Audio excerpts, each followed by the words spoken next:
Chapter 27. The inauguration of Dakṣa's sacrifice. The air was thick with anticipation and divine energy as Dakṣa prepared to host the greatest sacrifice ever seen, one that would echo across the cosmos. The sacrificial grounds at Kanakhala buzzed with life and activity, as celestial beings and sages of unimaginable power gathered at the invitation of Dakṣa, son of Brahma. Brahma, the creator of the universe, recounted to the sage how it all unfolded.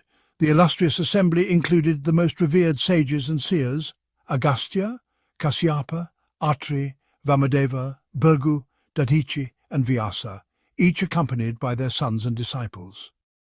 The likes of Bharadvaja, Gautama, Pila, Parasara, and others arrived with their entire retinues, illuminating the sacrificial grounds with their spiritual radiance. Every sage of significance was present, accompanied by their wives, their faces glowing with the wisdom of the Vedas. The guardians of the four quarters, Indra in the east, Yama in the south, Varuna in the west, and Kubera in the north, stood as vigilant protectors, their mighty weapons gleaming under the sacrificial fires.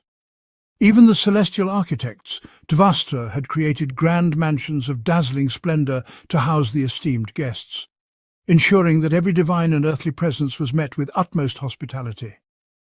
From the heights of Satyaloka, Brahma himself descended, flanked by his sons, followers, and the very embodiment of the Vedas. The cosmic order was momentarily suspended as Vishnu, the preserver, arrived from Vaikuntha, surrounded by his retinue of attendants, each one a beacon of divine brilliance. The skies reverberated with the echoes of conch shells and celestial music, heralding the arrival of the divine guests. But amidst the grandeur, a shadow loomed.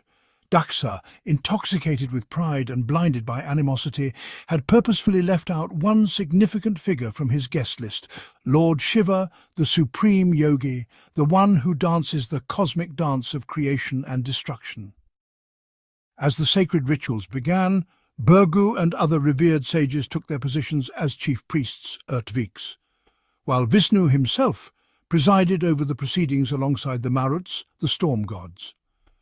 Brahma, the eternal guide of Vedic rituals, oversaw the ceremonies, ensuring every mantra was chanted with precision, every offering made with reverence.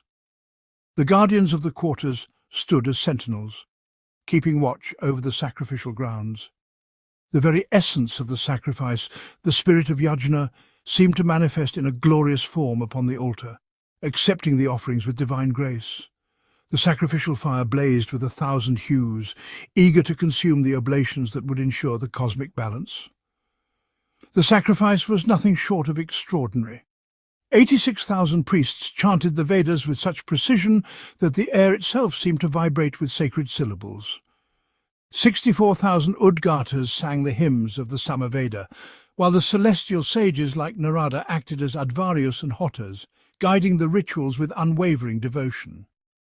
The seven great sages, the Saptasis, recited the ancient Saman hymns, their voices blending into a harmonious symphony that could be heard across the three worlds. Every god, demigod, sage, and mystical being of significance had been summoned. Gandharvas, Vidyadharas, Nagas, Siddhas, and celestial kings. Even the skies seemed to shimmer with their presence. But despite the divine congregation, the absence of one figure was painfully clear to those who had eyes to see beyond the illusion of pomp and grandeur. It was the sage Dadichi, a staunch devotee of Shiva, who first voiced the unspoken truth. As he looked around at the assembly of gods and sages, his heart sank. How could a sacrifice of this magnitude, meant to uphold the cosmic order, proceed without the blessings of Shiva, the Lord of all? Dadichi, his voice filled with conviction, addressed the assembly. "O sages, devas, and guardians of the quarters, have you not noticed the glaring absence of the great Lord Shiva? How can this sacrifice be complete without him, the very embodiment of auspiciousness? Without the presence of the trident-bearing Mahadeva, this sacrifice is as hollow as a lifeless shell." The sages and gods turned their gaze upon Dakṣa, expecting him to heed Dadichi's words. But Dakṣa, his face flushed with pride and wrath, retorted with scorn, "Why should we invite that mendicant Shiva? He is but a lord of spirits and goblins, a wild ascetic who roams the cremation grounds wearing a garland of skulls. I, Dakṣa, have already invited Vishnu, the preserver of the universe, and Brahma, the creator. The sacrifice is perfect as it is, with all the worthy gods and sages present." The assembly fell silent, stunned by Dakṣa's audacious words. The insult towards Shiva hung in the air like a dark cloud. Dakṣa, shaking his head in dismay, declared, "This sacrifice has turned into a non-sacrifice without Shiva's presence. Mark my words, Dakṣa, your arrogance will be your undoing." With that, Dakṣa, along with other sages devoted to Shiva, left the sacrificial grounds, refusing to partake in a ceremony tainted by disrespect. Dakṣa, blinded by his hubris, merely laughed at their departure, his heart hardened against the truth. "This is good riddance," Dakṣa sneered. "Let those mad followers of Shiva leave. We are better off without them. Indra, Devas and sages, let us proceed. My sacrifice will be fulfilled without the need for that Kapalin." The gods, deluded by Shiva's cosmic illusion, Maya, continued to perform their roles, oblivious to the impending doom. The celestial sages, under the influence of this divine delusion, carried on with their rituals, chanting the hymns and offering oblations into the sacred fire, unaware of the storm brewing just beyond their vision. Brahma paused in his narration, his face grave as he addressed the sage who had sought the story. "And thus, O great sage, Dakṣa's sacrifice was cursed by the very words spoken against Shiva.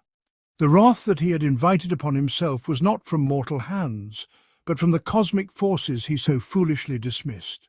But that, my friend, is a tale for another time, the story of how this grand sacrifice would meet its fiery end at the hands of the one they chose to ignore."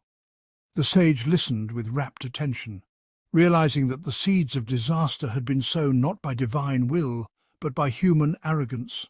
The heavens themselves seemed to hold their breath, awaiting the inevitable retribution that would descend upon Dakṣa's grand sacrifice. Thus concluded Brahma's account of how the seeds of Dakṣa's downfall were planted. The cosmic drama was far from over, as the assembly, unaware of their impending fate, continued to revel in their illusion of grandeur.